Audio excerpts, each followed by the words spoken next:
За f(x) функц нь ингэж өгөгдсөн. Тэгээ гол нь тэгш функц гэж байгаа юм байна. Өв функцийн график дээр энэ хоёр цэг оршдог бол a, b цэгүүдийн нийлбэг болно. За гол нь тэгш функц гэдэг өгүүлбэрээс b-ийн тэгтэй тэнцвэг шууд гарч ирнэ. За эндээс f(x) гэдэг функц бол ax квадрат дээр нэмэх нь c байх юм байна.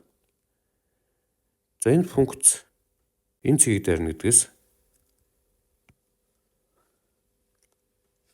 x-ийн оронд хасах 3-ыг орлуулахад энэ утга нь 20 гарч ирнэ гэсэн үг. За энийг бичих юм бол a-г үржих нь хасах 3-ын квадрат нэмэх нь c-ийн тэнцүү 20 гарч ирнэ гэсэн үг юм байна.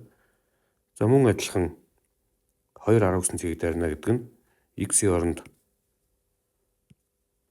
2-ыг орлуулахад функцийн утга 10 гарч ирнэ гэсэн үг. За энийг бичих юм бол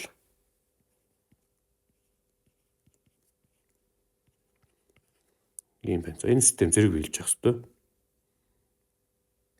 За нэг эмгтгэж бичих юм бол эхнийх нь 9a нэмэх нь c тэнцүү 20 гэж гарч ирнэ.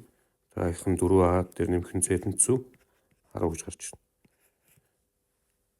За эхний тэнцвэрлэлээс хоёр дахь тэнцвэрлэлийг хасах юм бол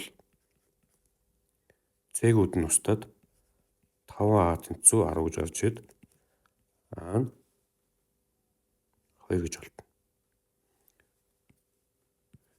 За энэ болсон 2-оо энд орлуулчих юм бол 4-ийг үржих нь 2 дээр нэмэх нь c тэнцүү 10 гэдгээс c нь бас 2 гэж болтгоно.